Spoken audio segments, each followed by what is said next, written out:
बच्चों, good morning. Class 8 Hindi में है आपके चैप्टर नंबर 7 जिसका शीर्षक है क्या निराश हुआ जाए। ठीक है, यह चैप्टर जो है निबंधात्मक है और इसके लेखक है हजारी प्रसाद द्विवेदी जी। ठीक है, तो इस पाठ में आपको बताया गया है, लेखक ने बताया है कि भाई आज की जो वर्तमान स्थिति के बारे में लेखक ने बताया है कि भाई जिस तरह से जो आप रोज समाचार पत्र पढ़ते हैं इसमें ठगी, डकैती, तस्करी, भ्रष्टाचार के जो आप रोज पढ़ते हैं और ऐसा जो वातावरण अभी छाया हुआ है तो उसके बारे में बताया, चिंता व्यक्त की है कि भाई ऐसे रोज ऐसे समाचार पढ़कर क्या निराश हुआ जाए या हमें आशावादी बने रहना है। ठीक है, तो यह चैप्टर में आपको यह चैप्टर हम रीड करते हैं। ठीक है, लेखक कहते हैं कि भाई मेरा मन कभी कभी बैठ जाता है। लेखक का यह बात लेखक ने कही है कि भाई मेरा मन कभी कभी बैठ जाता है। समाचार पत्रों में ठगी, डकैती, चोरी, तस्करी और भ्रष्टाचार के समाचार भरे रहते हैं। आरोप प्रत्यारोप का कुछ ऐसा वातावरण बन गया है कि लगता है कि देश में कोई ईमानदार ही नहीं रह गया है। लेखक कहते हैं कि भाई आजकल ऐसा वातावरण बन गया है कि भाई सुबह उठते ही समाचार पत्र पढ़ते हैं तो उसमें क्या देखते हैं कि भाई बड़े बड़े हाईलाइट की हुई हेडिंग जो होती है उसमें चोरी का होता है, भ्रष्टाचार का होता है, डकैती का दिया गया होता है। तो क्या ऐसे देखने में ऐसा लगता है कि आज के जमाने में कोई ईमानदार ही नहीं रहा है। हर व्यक्ति संदेह की दृष्टि से देखा जाने लगा है। जो जितने ऊंचे पद पर है उतना ही अधिक दोष दिखाए जाते हैं। लेखक कहते हैं कि भाई जिस व्यक्ति की पोस्ट ज्यादा ऊंची है, ज्यादा ऊंची पोस्ट पर है तो ऐसा मानते हैं लोग कि भाई वह व्यक्ति ही दोषी ही है, यानी कि जितनी ऊंची पोस्ट होती है तो उसको सब गलत ही मानते हैं। पर हो सकता है कोई व्यक्ति भला भी हो उसके अंदर, पर ऐसा नहीं। लोगों का मानना है जो जिसकी पोस्ट ऊंची है तो वह दोषी है। एक बहुत बड़े आदमी ने मुझसे कहा, लेखक कहते हैं कि एक बहुत बड़े आदमी ने मुझसे कहा कि इस समय सुखी वही है जो कुछ भी नहीं करता है। जो कुछ भी करेगा तो लोग उसमें जो है दोष खोजने में लगते हैं, यानी कि जो कोई काम करने लगता है तो लोग जो है उसमें बुराइयां ढूंढने में लगते हैं कि इसने ऐसा किया, इसने वैसा किया, इसने अच्छा नहीं किया, इसका काम तो ऐसा है। तो आजकल सुखी वो है जो कुछ भी नहीं करता, उसके सारे गुण भुला दिए जाएंगे और जो अच्छे काम को करता है तो उसके गुण जो है लोग भुला देते हैं और जब वो थोड़ी सी भी गलती करता है तो उसको दोषी ठहराया जाता है, उनको दोषों को उजागर किया जाता है। दोष किसमें नहीं होते हैं, यही कारण है कि हर आदमी दोषी अधिक दिख रहा है, गुणी कम या बिल्कुल ही नहीं। स्थिति अगर ऐसी है तो निश्चय ही चिंता का विषय है। यहाँ पे लेखक कहते हैं कि भाई दोष किसमें नहीं होते, दोष तो सब में होते हैं, लेकिन जो लोग, यही कारण है कि हर आदमी दोषी अधिक दिख रहे हैं, यानी कि लोग जो है दूसरों में बुराई खोजते रहते हैं। इसलिए आजकल जो है चिंता का विषय बन गया है। आगे देखते हैं पैराग्राफ नंबर 2। क्या यही भारतवर्ष है? लेखक कहते हैं कि क्या यही भारतवर्ष है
महान मनुष्यों के सपने का भारत है और रहेगा। यानी कि जो यह सपना इन लोग महान व्यक्तियों ने देखा है वो था, है और रहेगा। क्योंकि यहाँ पर आज भी सभी संस्कृतियां हमें देखने को मिलती है, आज भी सभी धर्मों के लोग जो है एक साथ मिलकर रहते हैं। यह सही है कि इन दिनों कुछ ऐसा माहौल बना है, और यह भी सही है कि आजकल जो माहौल ही ऐसा बना है कि ईमानदारी से मेहनत करके जीविका चला, ईमानदारी से मेहनत करके जीवन चलाने वाले लोग जो है, भोले भाले श्रमजीवी है, वो पिस रहे हैं। यानी कि जो भोले भाले मेहनती लोग हैं वह पिस रहे, और झूठ और फरेब का रोजगार करने वाले जो है फल फूल रहे हैं। यानी कि जो झूठे व्यक्ति हैं, और जो झूठे व्यक्ति है उनका जो कारोबार है वो फैल रहा है, और जो मेहनत से अपनी जीविका चला रहे हैं वो लोग जो है पिस रहे हैं। यानी कि वह गरीबी की रेखा से नीचे आ रहे हैं। ईमानदारी को मूर्खता का पर्याय समझा जाता है। यानी कि जो व्यक्ति है ईमानदार है वह मूर्ख है। ठीक है, क्या कहा गया? ईमानदारी को मूर्खता का पर्यायवाची शब्द समझा जाने लगा। यानी कि मूर्ख, ईमानदार व्यक्ति है तो वह मूर्ख है, ईमानदार होना ही नहीं चाहिए, हम ऐसे समझा जा रहा है। सच्चाई केवल भीरू व बेबस लोगों के हिस्से पड़ी। ऐसी स्थिति में जीवन के महान मूल्यों के बारे में लोगों की आस्था जो है हिलने लगी है। माहौल ही ऐसा है जिससे जीवन के जो मूल्य है उनकी आस्था जो है हिलने लगी है लोगों की। भारतवर्ष ने कभी भी भौतिक वस्तुओं के संग्रह को बहुत अधिक महत्व नहीं दिया है। आपको भी पता है जो भारत में जो भौतिक वस्तुओं को कभी भी अधिक महत्व नहीं दिया। जो हम भौतिक वस्तुएं जो हम यूज में लेते हैं, उपकरण हैं, उत्पादन के साधन है, तो ये क्या है? भौतिक वस्तु ही है, तो इनको कभी भी महत्व नहीं दिया है। उनकी दृष्टि से मनुष्य के भीतर जो महान आंतरिक गुण, मनुष्य के भीतर जो अंदर के गुण हैं, गुण स्थित भाव से बैठा हुआ है, वही चरम और परम है। क्या कहते हैं कि भाई हमारे उनकी दृष्टि में क्या है? जो मनुष्य के अंदर जो महान गुण छुपे हुए हैं, अंदर महान गुण छुपे हुए, वही हमारी आखिरी और सबसे सुंदर है। हमारे गुण ही सबसे सुंदर है। लोभ, मोह, काम, क्रोध और विचार मनुष्य में स्वाभाविक रूप से विद्यमान रहते हैं। ये तो सबको ही पता है। हर एक मनुष्य के अंदर लोभ है, क्रोध है, मोह है, यह तो स्वाभाविक है। ऐसा कोई व्यक्ति नहीं है जिसमें लोभ नहीं है, जो लालच नहीं करता है, जिसको गुस्सा नहीं आता। ये तो स्वाभाविक गुण है, ये तो सब में है। लेखक का मानना है ऐसे गुण सब में होते हैं, काम, क्रोध, मोह, लोभ ऐसे। लेकिन मनुष्य को इन सबको पकड़े नहीं रखना है कि भाई हमारे यहाँ गुण है तो हमें इसको पकड़ कर रखना है। उन्हें अपने प्रधान शक्ति मान लेना, यानी कि उनको अपनी शक्ति मान लेना कि हमारे में ये गुण है तो हम करेंगे ऐसा, लोभ क्रोध करेंगे। ऐसा नहीं करना चाहिए। अपने मन और बुद्धि के इशारे पर छोड़ देना बिल्कुल ही गलत बात है। लेखक का मानना है कि भाई इसके साथ में हम सबको संयम रखना है। क्या रखना है? संयम। भारतवर्ष ने कभी भी उन्हें उचित नहीं माना है, लेकिन भारतवर्ष ने कभी भी इसको उचित नहीं माना है। यह अच्छी बात नहीं है कि भाई हम गुस्सा करें, लोभ करें। कहने का मतलब है कि हमको संयम रखना है, इन सब बुरी आदतों को जकड़ कर नहीं रखना है। उसके साथ में यह भी है, परंतु संयम के साथ में हमें भूख की उपेक्षा हम नहीं कर सकते। यानी कि जो भूखा है तो हम उसको नजरअंदाज नहीं कर सकते हैं। यानी कि भूख की उपेक्षा नहीं की जा सकती है। बीमार की अपेक्षा जो है उपेक्षा नहीं की जा सकती। यानी कि जो बीमार है उसको नजरअंदाज नहीं किया जा सकता। भूखा व्यक्ति है उसको नजरअंदाज नहीं किया जा सकता। गुमराह को ठीक रास्ते पर ले जाने के उपायों की उपेक्षा नहीं की जा सकती। यानी कि जो गलत राह पर चल रहा है तो उसको भी नजरअंदाज नहीं किया जा सकता। ठीक है, तो यह जो चीजें हैं हमको ध्यान रखनी है। उसके बाद में है वो यह है कि इस देश में कोटि कोटि दरिद्र जनों की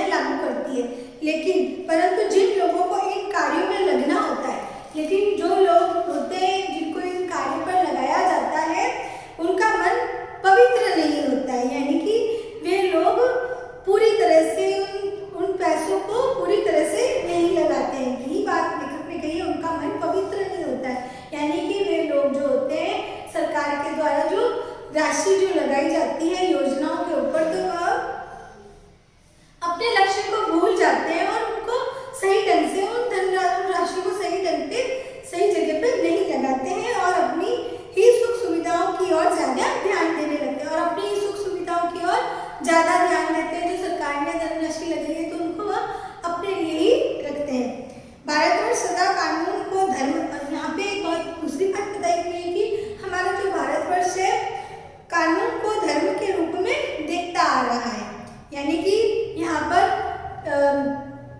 जैसे कि एक तराजू के दो पहलू होते हैं, वैसे ही एक तरफ धर्म है और एक तरफ कानून है। धर्म में अंतर कर दिया गया है, यानी कानून और धर्म में बिल्कुल ही अंतर कर दिया गया है। धर्म को धोखा नहीं दिया जा सकता, बट कानून को धोखा दिया जा सकता है।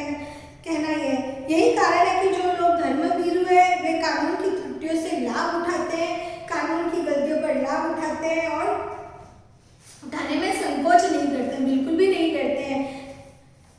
उसके बाद में यहाँ पे ये बताया गया कि इस बात के पर्याप्त प्रमाण खोजे जा सकते हैं कि समाज के ऊपरी वर्ग में चाहे जो भी होता है, भीतर भारतवर्ष अब भी यह अनुभव कर रहे हैं कि धर्म कानून से बड़ी चीज है।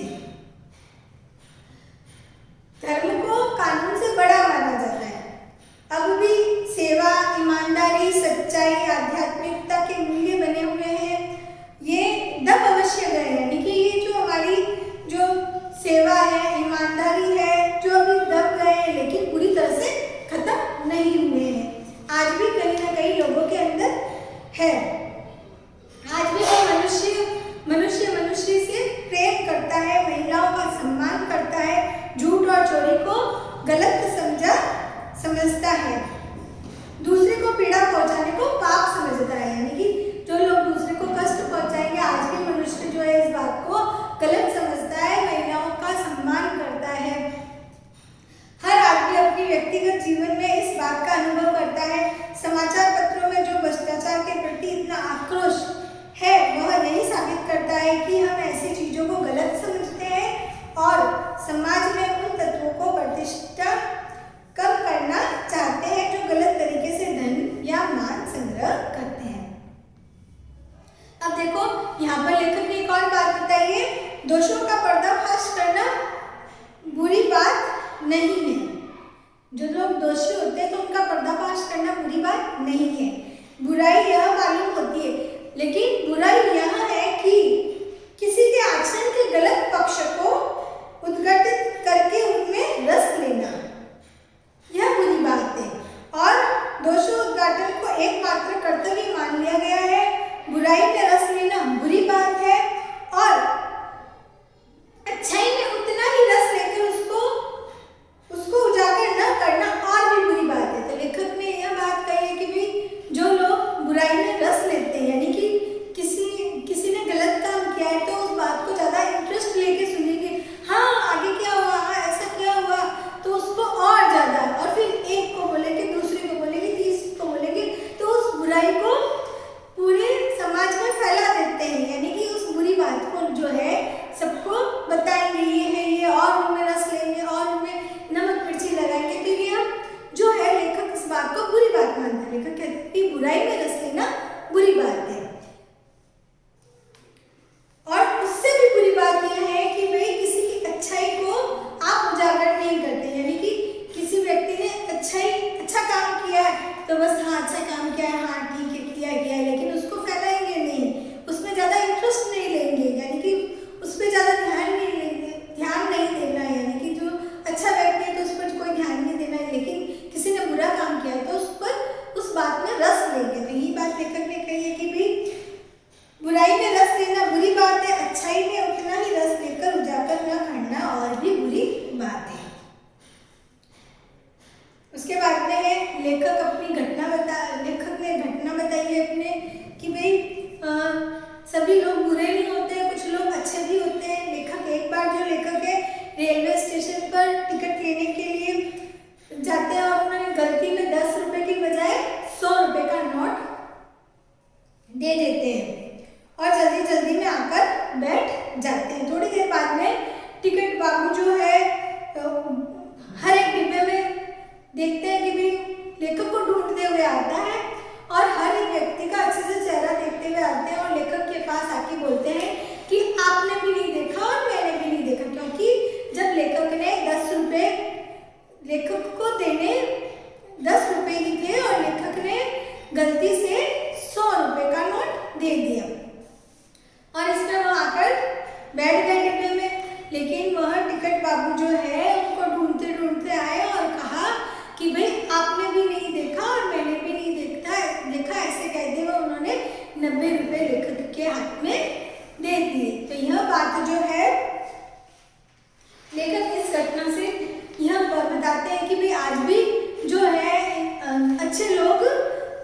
है, हर जगह बुराई नहीं है, अच्छाई भी है, लोगों के अंदर अच्छाई भी है। क्योंकि उस विकट बाबू ने जो उन्होंने पैसे न अपने पास रखकर लेखक को लाकर दे दिए थे। कैसे कहूँ कि दुनिया, लेखक कहते हैं कि कैसे कहूँ कि दुनिया में सच्चाई और ईमानदारी लुप्त हो गई है, बिल्कुल खत्म हो गई है, ऐसा बिल्कुल भी नहीं है। ऐसी अनेक घटनाएं हैं, परंतु यह एक घटना ठगी और अनेक घटनाओं से अधिक शक्तिशाली है। एक बार में, और यह लेखक एक और घटना बता रहे हैं कि भाई एक बार वह बस से यात्रा कर रहे थे और उनके साथ में उनकी पत्नी थी और बच्चे भी थे। बस में कुछ खराबी हो गई थी, वह रुक रुक कर चलती थी, आगे जाकर वह बस बिल्कुल ही बंद हो गई और जहाँ पे वह रुकी थी बहुत ही सुनसान जगह थी। और साथ में लेखक के साथ में वहाँ बस में जितने भी यात्री थे सब जो है पूरी तरह से डर गए थे और जितने में ही कंडक्टर उतरा और एक साइकिल लेकर वहां से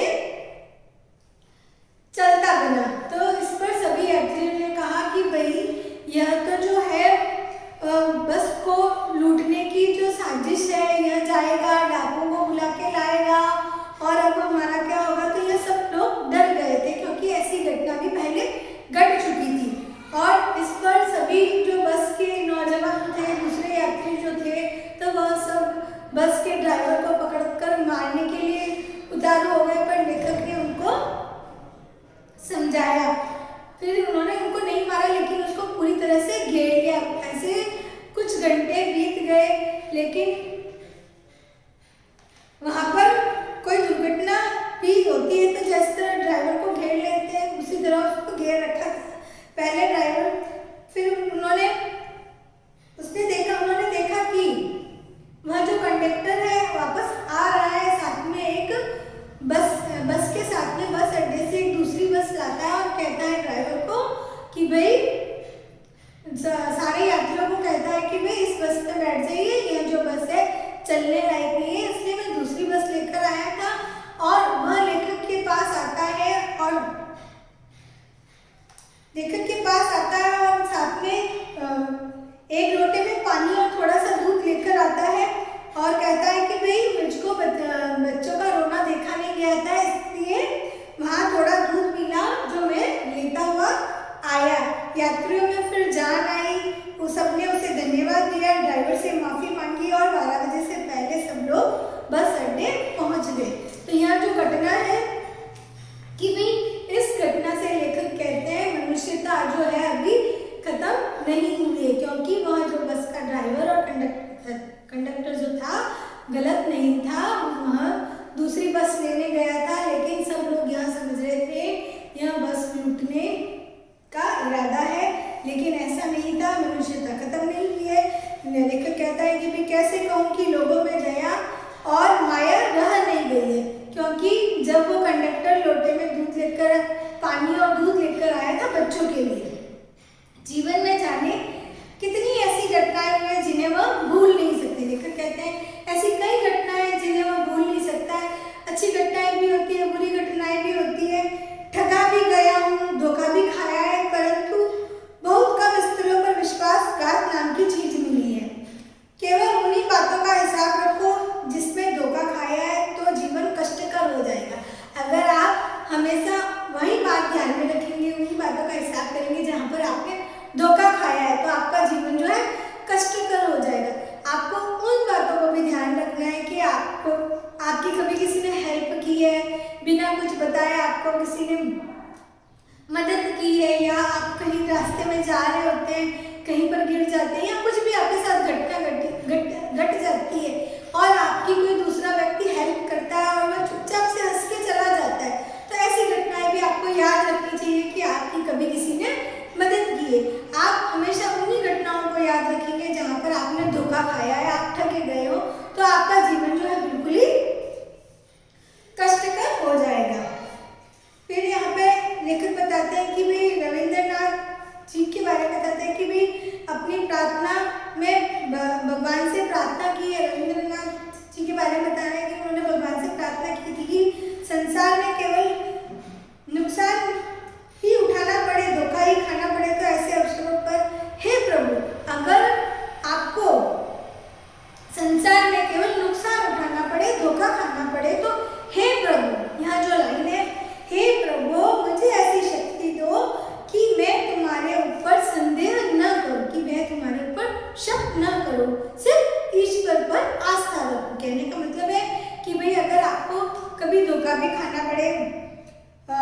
केवल नुकसान उठाना पड़े तो आप भगवान पे कभी भी शक ना करो, केवल ईश्वर पर विश्वास रखो। मनुष्य की बनाई विद्या गलत नतीजे पर पहुंच रही है तो इन्हें बदलना होगा। वस्तुतः आए दिन इन्हें बदला ही जा रहा है, लेकिन अब भी आशा की ज्योति बुझी नहीं है। महान भारतवर्ष को पाने की संभावना बनी हुई है, बनी रहेगी। मेरे मन निराश होने की जरूरत नहीं है। लेखक कहते हैं कि ये मेरे मन निराश होने की बिल्कुल भी जरूरत नहीं है, क्योंकि आज मनुष्यता बिल्कुल भी खत्म नहीं हुई है। क्या निराश हुआ जाए? लेखक कहते हैं नहीं, निराश नहीं होना, निराश होने की कोई भी आवश्यकता